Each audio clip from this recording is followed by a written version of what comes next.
मेरे प्यारे दोस्तों, आइडिया के फ्री एजुकेशन सेल में आपका स्वागत है। साथ ही आज आज़ादी के दीवाने हमारे अजीज और हमारे अंतरात्मा के अभिनेता सुभाष चंद्र बोस साहब का आज जयंती है।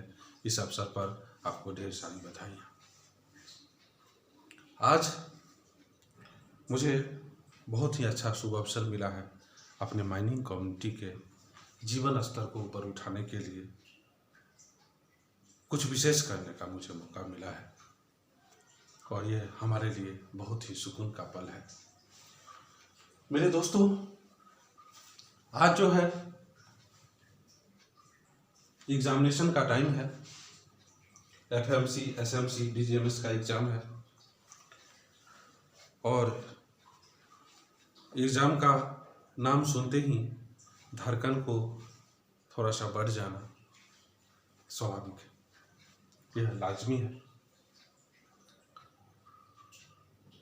और अगर हमें first class manager competency certificate हासिल करनी है या जिन्होंने हासिल किए हैं वो सब इस रास्ते से गुजरे हैं और यह पा लेना निश्चित रूप से गौरव की बात है। आइए हम देखते हैं आज का जो मेरा विषय है वो है माइंस एक्ट 1952। पूरा लेजिस्लेशन पार्ट जो है माइन मैनेजमेंट लेजिस्लेशन और जेंडर सेफ्टी जो सुनते हैं, पूरा का पूरा लेजिस्लेशन जो है वो इसी के अराउंड है, सब इसी के अराउंड बना हुआ है। इम्पोर्टेंट चीज है कि ये माइंस एक्ट की जरूरत क्या पड़ गई, कौन सा ऐसा मुश्किल आ गया था कि माइंस एक्ट को बनाना पड़ा। माइंस एक्ट को क्यों बनाने की जरूरत पड़ी, माइंस एक्ट की शुरुआत कहाँ से हुआ था और इसका काम क्या है, इसका वो बनाते कौन हैं और फिर इसको कंट्रोल कौन करते हैं, कंट्रोल करने के लिए जो रेगुलेटरी बॉडी है वो कौन है। तो थोड़ा सा माइंस एक्ट के बारे में हम समझते हैं कि 18वीं सदी के लास्ट तक माइंस एक्ट के बारे में कोई तरक्की नहीं हो पाया था। पूरे दुनिया को कोयले की जरूरत थी, अब पूरे दुनिया में कोयला निकाला जाता था, लेकिन वो जो श्रमिक काम करते थे कोयला के खान में, उनके सुरक्षा, उनके स्वास्थ्य और उनके वेलफेयर पर किसी का ध्यान नहीं था। आए दिन एक्सीडेंट होता था, दर्दनाक मौतें हुआ करता था उस समय, और इसको कोई देखने वाला नहीं था। तो सबसे पहले फ्रांस में इस तरह की कुछ बनाने की शुरुआत हुआ और आपको दोस्तों आश्चर्य होगा कि इंग्लैंड उस समय भारत भी ब्रिटिश के अधीन ही था। तो ये इंग्लैंड में 4 साल के बच्चा भी मजदूरी करता था, वो अपने माँ के साथ, पिता के साथ वो मजदूरी करता था। वो झोरा जो होता था, टोकरी, उसमें कोयला लोड करता था। एक 4 साल का बच्चा तक मजदूरी करता था। ये नौबत था उस समय। 16 घंटा, 17 घंटा, 18 घंटा जो है श्रमिकों से काम करवाया जाता था। बहुत दर्दनाक स्थिति था उस समय में। और फ्रांस में सबसे पहले ये बनने का, माइंस एक्ट बनने का इस तरह का शुरुआत हुआ। फिर इंग्लैंड में जो है इस तरह के बनने का शुरुआत हुआ और भारत में जब ये जो आदेश आया उससे पहले का एक विशेष घटना हुआ था भारत में कि कोलार गोल्ड फील्ड जो है सोना का माइंस कर्नाटक में है, उसमें भयंकर एक्सीडेंट हुआ था। और बलूच माइंस जो आज पाकिस्तान में चला गया है, उसमें भयंकर दुर्घटना हुआ था।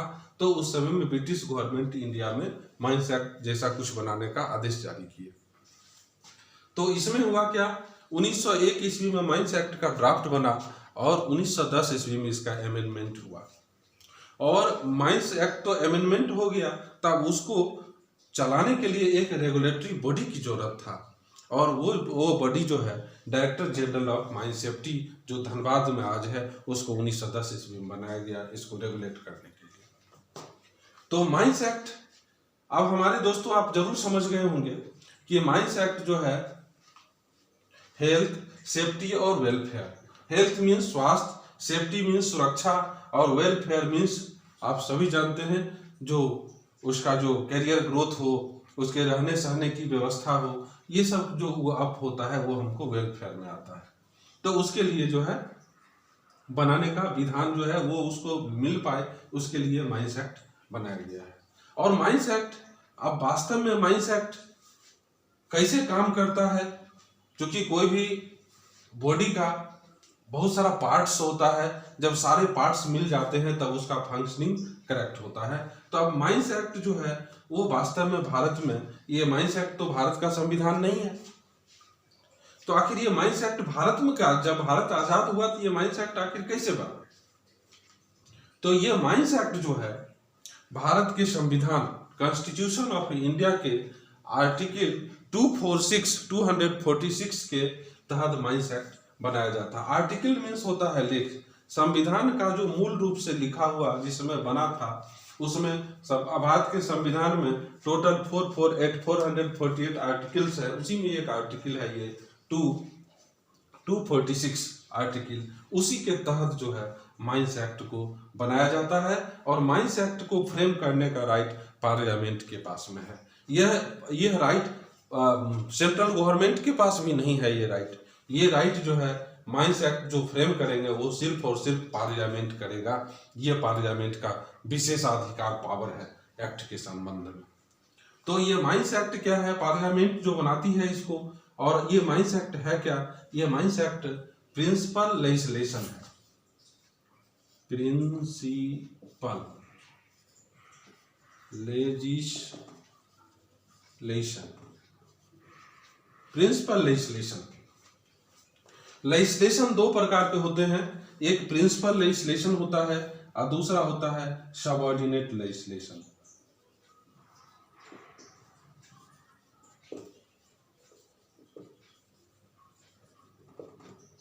प्रिंसिपल लेजिस्लेशन और सबऑर्डिनेट लेजिस्लेशन।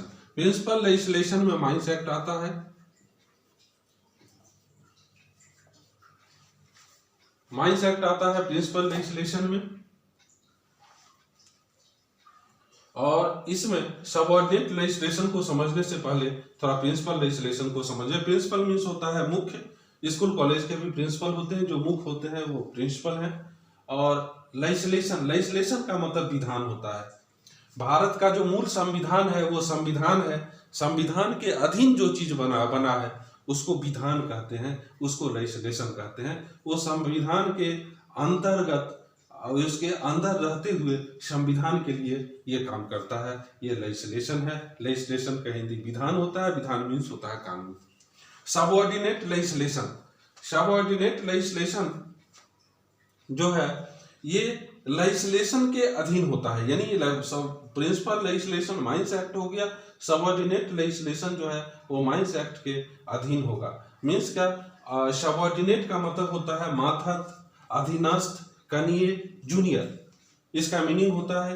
अर्थात ये सबऑर्डिनेट का मतलब आप ऐसे समझ जाएं कि ये अगर माइंस एक्ट यदि बॉस है तो सबऑर्डिनेट उसके सेक्रेटरी हैं। सेक्रेटरी काम करता है लेकिन बॉस के अधीन रहते हुए काम करता है। तो ये सबऑर्डिनेट लेजिस्लेशन जो है माइंस एक्ट के सेक्रेटरी की तरह काम करते हैं। तो आइए हम देखते हैं कि सबऑर्डिनेट लेजिस्लेशन जो है वो कौन कौन है। तो सबऑर्डिनेट लेजिस्लेशन जो है वो है आपको CMR, कोल माइंस रेगुलेशन 2017,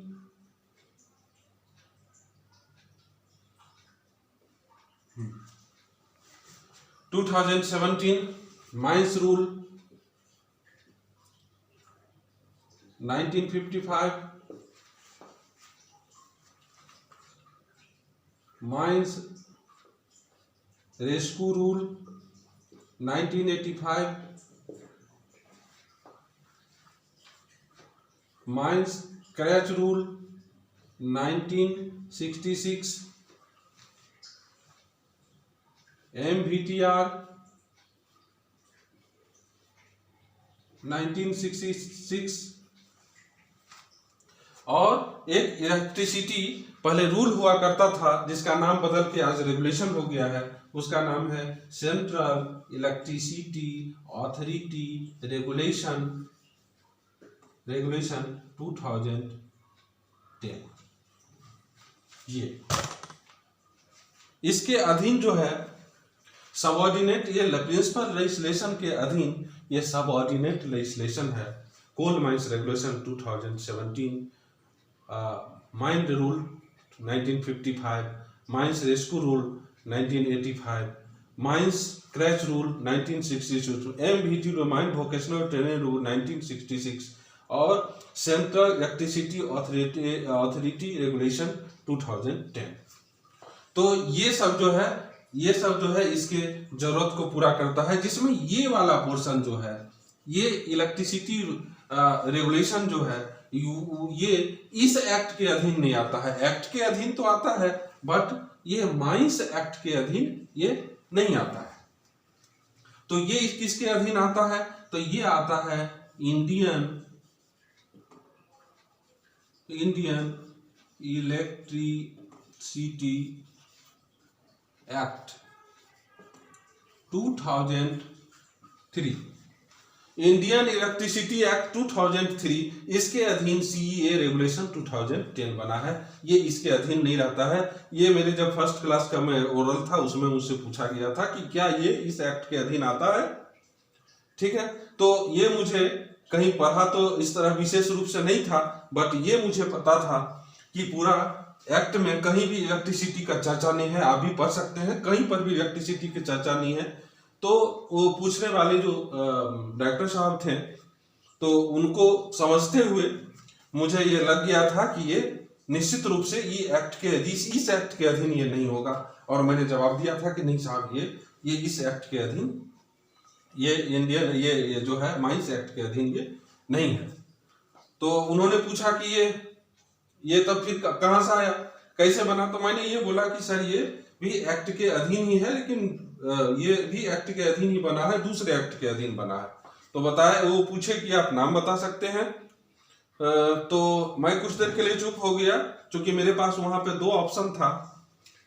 क्या तो मैं ये बोलूं कि मुझे नहीं मालूम है, दूसरा मैं बोलूं कि मैं अनुमान कर सकता हूं। आपकी आदेश हो तो साहब मैं अनुमान कर सकता हूं। और यहाँ पर इमोशनल एक्टिविटी का एक मौका मिल गया, तो मैंने उनसे जब प्रेशराइज किए कि बताने के लिए, तो मैंने कहा कि साहब मैं अनुमान कर सकता हूं कि ये सीईए जो है ये उस समय इलेक्ट्रिसिटी रूल के नाम से जाना जाता था। तो मैंने बोला कि साहब मैं अनुमान कर सकता हूं, तो ये जो है, तो बोला बोलिए। तो मैंने बोला कि ये इलेक्ट्रिसिटी एक्ट के अधीन बना होगा। मैंने यही चीज बोला था, ये इलेक्ट्रिसिटी एक्ट के अधीन बना होगा। और वो मेरा लास्ट क्वेश्चन था, और वो उसके बाद में मुझे छोड़ दिया गया, और रिजल्ट आपके पास में है। और जब मैं यहाँ आके डिस्कस किया, तो मैंने जो अपने साहब जो जिनसे पढ़ा था, तो उनके पास आके जब मैंने डिस्कस किया इसको, उनको बताया, तो बहुत खुश हुए। बोला आपने बिल्कुल सही आंसर दिया है, बिल्कुल सही आंसर दिया है कि जिस प्रकार एक्सप्लोसिव एक्ट होता है, इलेक्ट्रिसिटी एक्ट होता है, माइंस एक्ट होता है, उसी तरह वो भी एक्ट है इलेक्ट्रिसिटी एक्ट, और वो उसी के अधीन बना है। तो यह इंडियन इलेक्ट्रिसिटी एक्ट 2003 यह जो है उसके अधीन बना है।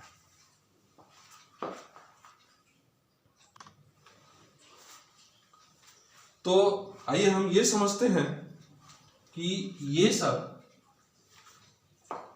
बनता कैसे है, और इसको फुलफिल करने के लिए, एक्ट को फुलफिल करने के लिए ये सब बनता कैसे है। तो पहले हम सब लोग समझ चुके हैं कि माइंस एक्ट जो है पार्लियामेंट फ्रेम करती है, पार्लियामेंट के दोनों सदन में पास होता है, फिर प्रेसिडेंट का सिग्नेचर होता है, और इसमें प्रोसेस में आपत्ति भी दर्ज करवाई जाती है, फिर उसको उसमें मॉडिफाई करके फाइनली इसका रूप दिया जाता है। ठीक, उसके बाद ये होता है कि ये कोल माइंस रेगुलेशन ये कैसे बनता है, एमआर कैसे बनता है, एमएमआर कैसे बनता है, एमसीआर, एमवीटीआर ये सब कैसे बनता है।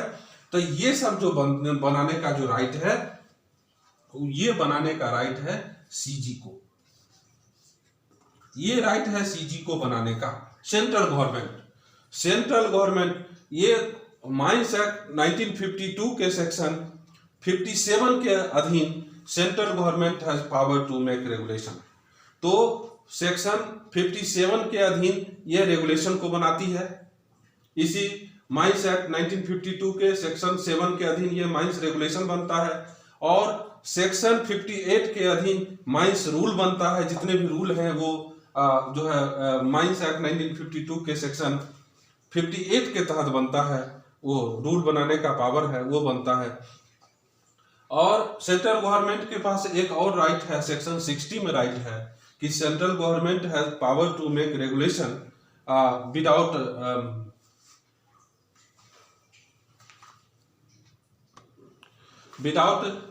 Period publication. Central government has right to make regulation without period publication. तो उसके पास में सेंट्रल गवर्नमेंट के पास एक और राइट है कि वो बिना सांसद में भेजे हुए भी रेगुलेशन बना सकती है।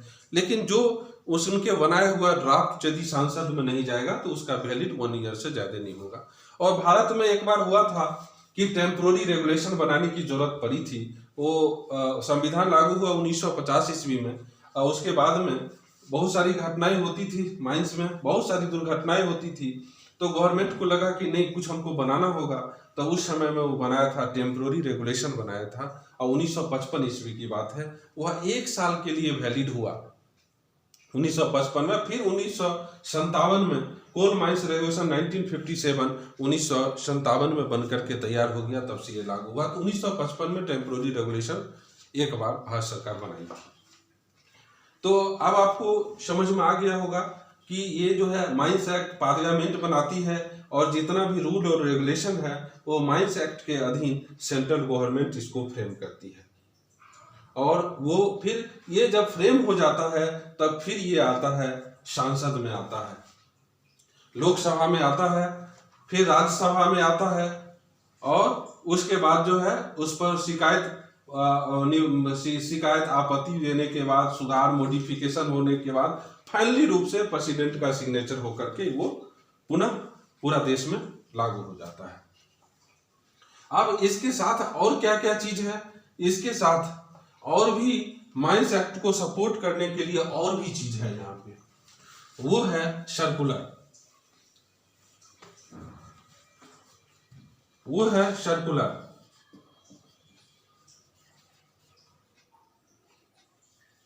सर्कुलर है,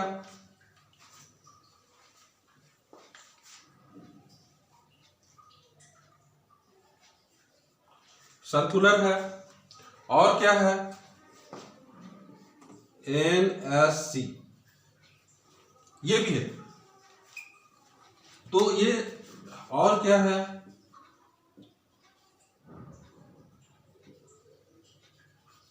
बायलॉज।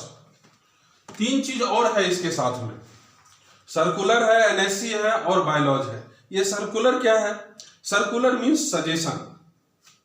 ये DGMF कहीं भी इसको परिपत्र बोला जाता है। सर्कुलर जो है ये परिपत्र है, ये एक तरह का सजेशन है।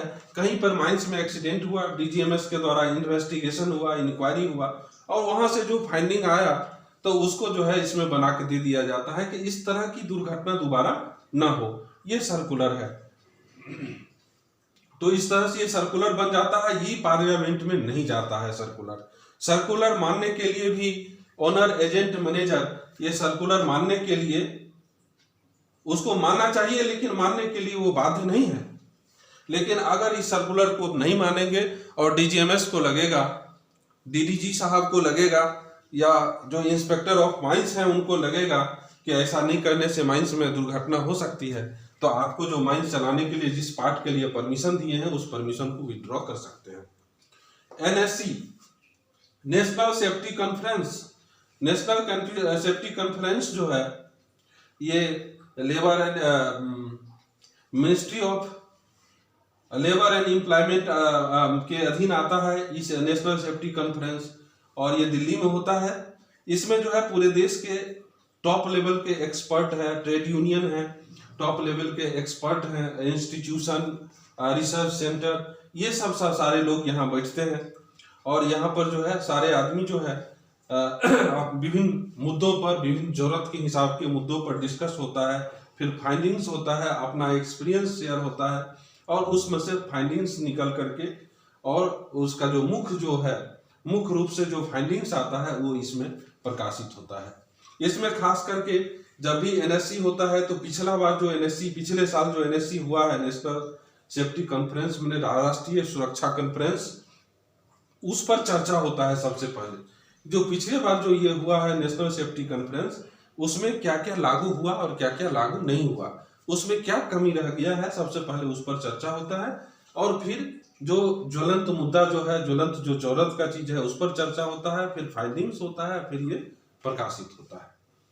और उसके बाद आइए बायलॉज। इसके बाद भी हमारे पास एक और महत्वपूर्ण चीज हो जाता है बायलॉज। ये बायलॉज की क्या जरूरत पड़ जाता है, तो बायलॉज का जो जरूरत होता है ये जनरली बनाते हैं ओनर, एजेंट और मैनेजर, ये बायलॉज बनाते हैं।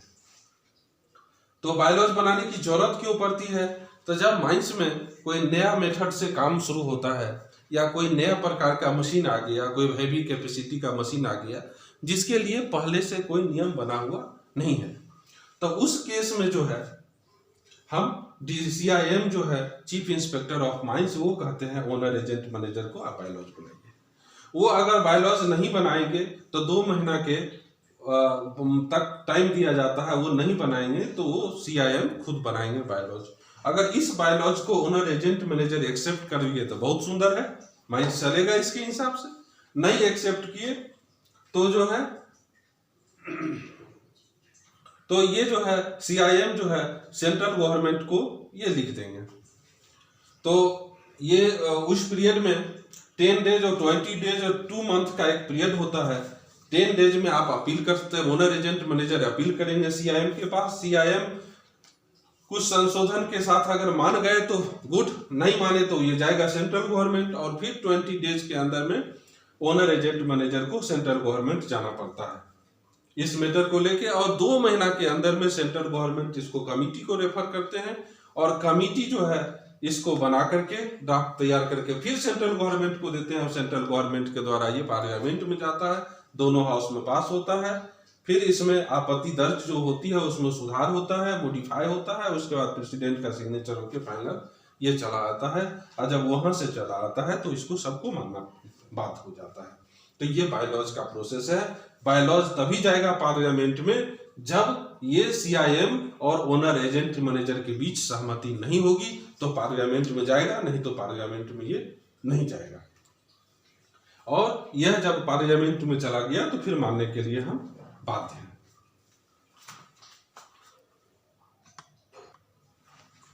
मेरे प्यारे दोस्तों, इसको एक बार हम लोग ऐसे समझ सकते हैं कि यह जो है सो माइंस एक्ट का पूरा फैमिली है। ये पिताजी हैं, ये सारे बच्चे हैं उसके, जो उनके अधीन रह करके ये काम करते हैं, उनके आदेश का पालन करते हैं। और ये बनाने का पावर पार्लियामेंट के पास है, और बाकी ये सब बनाने का पावर सेंट्रल गवर्नमेंट का है। तो यहाँ आप सोच रहे होंगे कि पार्लियामेंट ये हो गया, सेंट्रल गवर्नमेंट क्या हुआ। तो सेंट्रल गवर्नमेंट जो है ये वो मिनिस्ट्री है।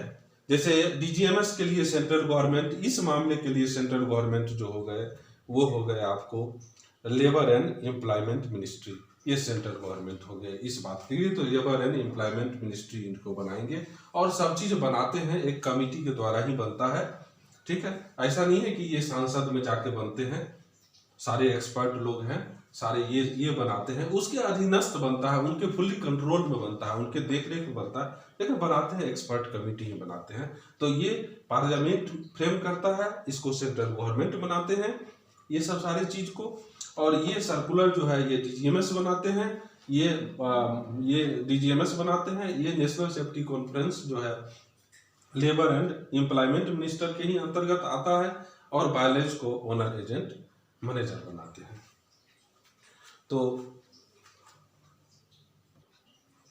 तो इसको जो है एक वर्ड में यदि हम कहें तो पार्लियामेंट जो है वो गंगा जल है। पार्लियामेंट जो है यहाँ पे गंगा जल है, और ये सब चीज को शुद्धिकरण के लिए वहाँ जाना होगा, पार्लियामेंट के दोनों सदन में जाना होगा, वहाँ से पास होगा, उसके बाद राष्ट्रपति का अनुमोदन होगा, उसके बाद जाके ये एक्शन में आएगा। यानी पार्लियामेंट जो है वो गंगा जल है, सबको जाना ही होगा। यदि पार्लियामेंट नहीं जाता है ये, इसके बाद भी ये चीज बन सकता है, लेकिन अगर पार्लियामेंट नहीं गया मेरे दोस्त तो ये 1 साल में वो जो भी कानून सेंट्रल गवर्नमेंट बनाएंगे वो 1 साल में एक्सपायर हो जाएगा। तो ऐसा क्यों है कि बिना पार्लियामेंट गए भी हम सेंट्रल गवर्नमेंट कानून बना सकते हैं? तो अगर सेंट्रल गवर्नमेंट को अगर ये पावर नहीं दीजिएगा, अगर देश अगर सेंट्रल गवर्नमेंट को ये पावर नहीं देगा तो विपक्षी सरकार नहीं चलाएंगे। सेंट्रल गवर्नमेंट को गवर्नमेंट चलाने के लिए उसको जो अपना जरूरत के हिसाब से उसके पास ये पावर होना चाहिए, और वो 1 साल के लिए। लेकिन वो सेंट्रल अगर पार्लियामेंट में ये नहीं गया, जो भी चीज वो बनाए अगर पार्लियामेंट में नहीं गया तो 1 साल में वो एक्सपायर हो जाएगा, वो उसका वैलिडेशन एक्सपायर हो जाएगा। तो मेरे प्यारे दोस्तों, थोड़ा एक चीज और हम समझें कि इतना कम समय में बहुत सारे चीज को पढ़ना है, टू द पॉइंट पढ़ना है, तो उसको हम कैसे याद रखें, इतने सारे डाटा को कैसे हम याद रखें। रट के याद रखा नहीं जा सकता है, हम उसको समझने की कोशिश करें, उसको जो है अपने माइंड में, हमारी माइंड जिस तरह का अलाउ करता है उस तरह के सिस्टम में उसको हम रखने की कोशिश करें। एक एग्जाम्पल के तौर पर मैं आपको बता रहा हूँ कि thickness of water dam legislation का पार्ट है और पूछता भी है, रिटर्न से लेके ओरल में पूछता है ये चीज़ आपको। तो thickness of water dam, underground mines में जो वाटर डैम बनाते हैं पानी को रोकने के लिए, उसका जो है थिकनेस का फार्मूला पूछ देता है आपको। इसमें भी MCQ में भी 4 को दे देगा, बोलेगा सही आंसर आप इसमें डालिए। तो you have to expand your brain, and if you want to success, unless and until, you have to do like this, because in shorter time we have to achieve so many things, and how can we remember, and remembering will give the correct answer within a limit time. How is it possible? How can do it?